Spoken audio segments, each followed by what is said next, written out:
Energy meter में आप सभी का स्वागत है। आज के सेशन की बात की जाए तो यहां पर क्रूड में रिकवरी देखने को मिल रही। घरेलू बाजार में एमसीएक्स पर देखें तो क्रूड का भाव 7,688 के करीब चल रहा है। ब्रेंट देखोगे 1% की रिकवरी है, $84 के ऊपर बना हुआ है। WTI क्रूड भी $80 के ऊपर ट्रेड कर रहा है। अभी मिडल ईस्ट से कोई भी क्लैरिटी नहीं आई ये है कि आगे क्या कुछ होगा, बातचीत हो पाएगी नहीं हो पाएगी, समझौता हो पाएगा या नहीं हो पाएगा, क्योंकि दो प्रमुख मुद्दे, एक तो परमाणु कार्यक्रम को लेकर है, दूसरा स्टेट ऑफ हॉर्मुज़। दोनों जगहों पर देखा जाए तो अभी तो कोई भी डील होती हुई दिखाई नहीं दे रही, लेकिन उम्मीद है कि समझौता हो सकता है। और जब तक क्लैरिटी नहीं आ रही है तब तक हम लोग क्रूड के मार्केट में उतार चढ़ाव देखेंगे। वहीं नेचुरल गैस की बात की जाए तो आज के सेशन में 264 के करीब नेचुरल गैस नजर आ रहा है। ऐसे में सवाल यह उठता है, ट्रेडर्स क्या करें? क्रूड ऑयल नेचुरल गैस में क्या रणनीति बनाई जाए?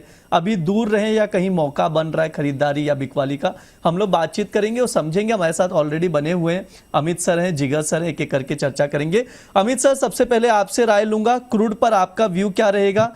क्या रणनीति होनी चाहिए? टेक्निकल चार्ट क्या कह रहे हैं? क्रूड के फंडामेंटल से क्या मैच खा रहे हैं क्रूड के प्राइसेस? क्या व्यू है सर, क्या स्ट्रेटेजी हो? ब्रिज जी, फंडामेंटल तो खतरनाक हो चुके हैं। यानी ऐसे गोली की तरह बदल जाते हैं। जैसे मुझे वो डायलॉग याद आता है आजकल। क्या नाम था, कोई तो एक्टर है ना, आप मेरे ख्याल से डायलॉग बोलूंगा तो आपको याद आ जाएगा। हाँ। मौत के मुंह से टक दे से बाहर आ गया। वो नवाजुद्दीन सिद्दीकी मारते हैं एक मूवी में डायलॉग। अच्छा, ओके। तो ये कभी कभी भी पलट जाते हैं ये, और कभी भी भाव भी पलट जाता है। यानी 400-400 500-500 रुपए की गैप अप ओपनिंग देना, गैप डाउन ओपनिंग देना, ये अनरियलिस्टिक है। और जैसा हमने कल भी बातचीत करी थी, वो तो $1 लाख ले रहे हैं अपनी न्यूज़ को स्प्रेड करने की। तो अब उनको जस्टिफाई करने के लिए भी उनको ऐसे स्टेटमेंट्स देने पड़ेंगे जिससे जो लोग उनको पेमेंट कर रहे हैं उनके सोशल मीडिया में वो जस्टिफाई हो जाए। तो ये वॉलेटिलिटी और न्यूज़ वहाँ, यानी जहां पर सर जरूरत नहीं। अर्ली एक्सेस भी तो मिल रहा है। लेकिन ब्रिज जी, कहानियां बनाकर आप सामने वालों को प्रॉफिटेबल साबित करने के लिए आप ऐसी न्यूज और ऐसे ट्वीट करेंगे जिसकी वजह से वो $1 लाख जस्टिफाई हो जाए, तो वो अनरियलिस्टिक है मार्केट के लिए। तो ये बड़ा अभी बाजार के भाव के साथ जिगर छिड़खानी। सर भी कुछ कहना चाह रहे लग रहा है। जिगर सर कुछ कहना चाह रहे हैं आप?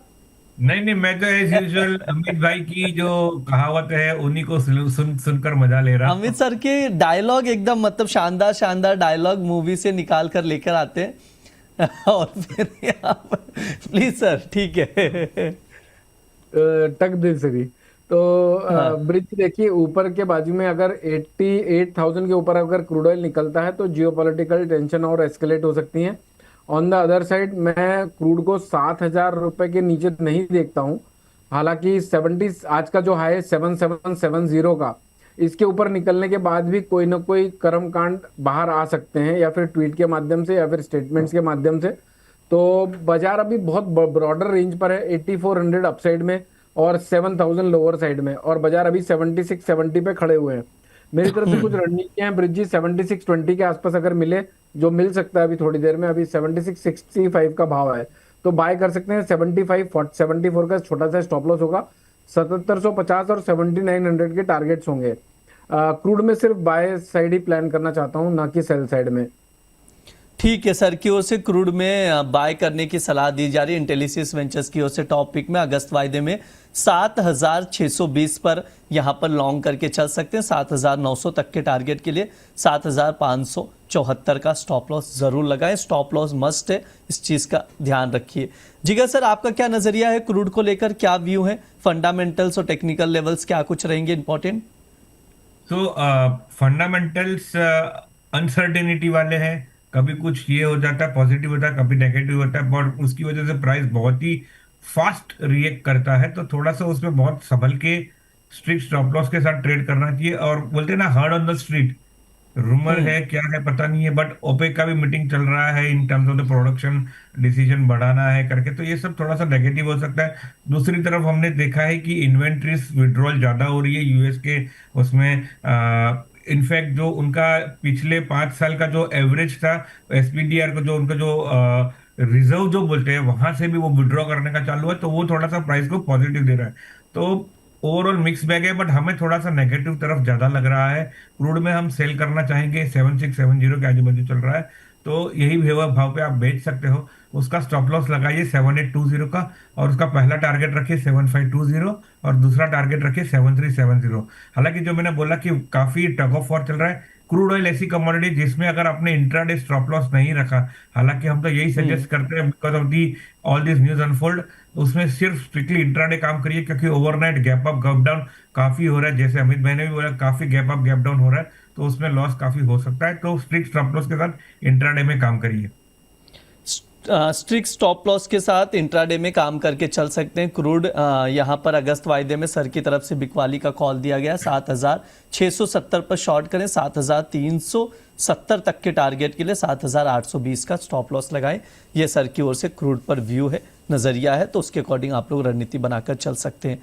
अमित सर, नेचुरल गैस को लेकर सवाल भी आ रहा है, सवालों के जवाब भी लिए जाएंगे, लेकिन सबसे पहले आपसे राय लेना चाहूंगा। नेचुरल गैस क्या व्यू है सर? 264 का भाव चल रहा है इस वक्त, बेस बन रहा है या प्रेशर अभी भी कंटिन्यू है? शॉर्ट टर्म के लिए 260 के आसपास का बेस है ब्रिज, 258 260 के आसपास। लेकिन ऑन द अदर साइड 292 के बाद ही कोई फ्रेश तेजी ट्रिगर होने की संभावना बनेगी। तो 292 के ऊपर जब तक नहीं निकल रहा है तब तक ये मीडियम टर्म में बुलिश नहीं होगा। शॉर्ट टर्म में 282 के ऊपर बुलिश हो सकता है 292 के लिए। तो बाजार अभी 260 के नीचे की स्टेबिलिटी आती है तो और इन्वेंट्री डेटा इस बार का काफी कुछ हद तक क्लैरिटी दे देगा। तो अभी बाजार में बहुत अग्रेसिव बाय नहीं करना चाहिए 282 और 292 जब तक ना कट जाए। सेल ऑन राइज की रणनीति रख सकते हैं। लोअर साइड में 247 तक एक बार रीटेस्ट हो सकता है, टेस्ट हो सकता है, बाजार रीटेस्ट नहीं टेस्ट हो सकता है। तो मेरी तरफ से रणनीतियां होगी ब्रिज जी, एक तो शॉर्ट टर्म के लिहाज से हम एक बाउंस के लिए 260 के आसपास 257 के आसपास बाय प्लान कर सकते हैं, 264 और 268 के टारगेट्स के लिए। ऑन द अदर साइड अगर 270 के आसपास मिलता है तो वहां पर बेचा भी जा सकता है, छोटा सा स्टॉप लॉस होगा 273 का, वहां से हम 265 और 260 तक गिरता हुआ भी देख सकते हैं। तो कहानी 257 से 273 के बीच की फंसी हुई लगती है आज पूरे दिन। ठीक है, ये सर का व्यू है, तो उसके अकॉर्डिंग नेचुरल गैस में रणनीति बनाकर चल सकते हैं। 270 पर मिले तो शॉर्ट करें, 260 तक के टारगेट के लिए 273 का स्टॉप लॉस लगाना है। अगर डिप में खरीदना है तो उसका भी ट्रेडिंग कॉल स्क्रीन पर दिया गया है, खरीदारी की सलाह दी जा रही है। मैं चाहूंगा देखिए स्क्रीन पर है अगस्त वायदा, 260 पर लॉन्ग करके चल सकते हैं, 268 तक के टारगेट के लिए 257 का स्टॉप लॉस लगाइए। जिगर सर, आपका क्या व्यू है नेचुरल गैस में, क्या रणनीति होनी चाहिए? नेचुरल गैस में हमारा व्यू बेरिश ही है। इस लेवल पे बेच सकते हैं, 264 के आजू बाजू उसका बेच सकते हैं। और अगर उसकी लेवल की बात करो तो उसमें पहला टारगेट रहेगा लगभग 260 का, दूसरा टारगेट रहेगा 257 का, और उसका स्टॉप लॉस लगाइए 267 का। सो 267 के स्टॉप लॉस के साथ इस भाव से करंट भाव से बेच के इंट्राडे में कर सकते हैं। ठीक है, ये सर की राय है नेचुरल गैस को लेकर, तो उसके अकॉर्डिंग स्ट्रैटेजी बनाकर चल सकते हैं। अमित सर, एक सवाल था किशोर जी का, कह रहे हैं कि 75 लॉट एनजी का ऑलरेडी उन्होंने बाय करके रखा है, 100 लॉट और खरीदना है नेचुरल गैस का। पूछ रहे हैं बेस्ट लेवल सर बताइए किस भाव पर एंट्री लिया जाए। सर ये रियल में ट्रेड है या फिर सिर्फ कमेंट है, हम उसको नहीं सर, किशोर जी पहले भी आपसे सवाल कर चुके दूसरे शोज में भी, ये रियल में ट्रेड 292 लेते पे हैं बाय सर। था इनका, आई गेस 292 में बाय था जब मैंने कहा था कि एक बार हाँ एग्जैक्टली फिर उन्होंने एवरेज भी किया था, डिप में और एंट्री ली थी और फिर एवरेज किया था। अब वो कह रहे हैं 100 लॉट और एनजी में बाय करना है। हालांकि एक अपडेट है सर, एक्चुअल में पूरी अपडेट मेरे पास आई नहीं है, एक कुछ रिपोर्ट आई है कि यूरोप में सर्दियां जो शुरू होंगी विंटर सीजन, उससे पहले कुछ एनर्जी क्राइसिस को लेकर चल रहा है। एग्जैक्टली जब रिपोर्ट आ जाएगी तो बोनस पे वो शो भी किया जाएगा, लेकिन अभी पूरी तरह से रिपोर्ट आई नहीं, क्योंकि यूरोप में गैस बफर बनने जैसा खतरा आ रहा है। मतलब 18 ईयर्स के सीजनल लो पर नजर आ रहा है स्टॉक पीलिंग जो वहां की है। रिपोर्ट आएगी तो हम दर्शकों को बताएंगे भी, लेकिन सर एक शॉर्ट व्यू दे दीजिए कि कब बेस्ट एंट्री हो सकती है। देखिए ब्रिज जी, एक छोटा इन्हें 20% के आसपास कैपेसिटी से 258 259 के आसपास एड ऑन कर सकते हैं, और 248 का एक लेवल अच्छा लगता है जहां पर अपनी अच्छी खासी कैपेसिटी से बाय प्लान कर सकते हैं। लेकिन मेरा व्यू तभी बुलिश होगा जब तक ये 282 और 292 ना कट जाए। बाजार का अगर ब्रॉडर वे में रेंज बात करें, देखिए 247 के नीचे की स्टेबिलिटी आती है, रुकता है, क्लोज होता है, 48 घंटे कम से कम उसके नीचे स्टेबल हो जाता है, तो 225 तक के पोटेंशियल ओपन हो जाते हैं। जिस तरह की फंडामेंटल न्यूज की आप बात कर रहे हैं, अगर वैसा कुछ आता है तो हो सकता है यहाँ पर पॉज ले।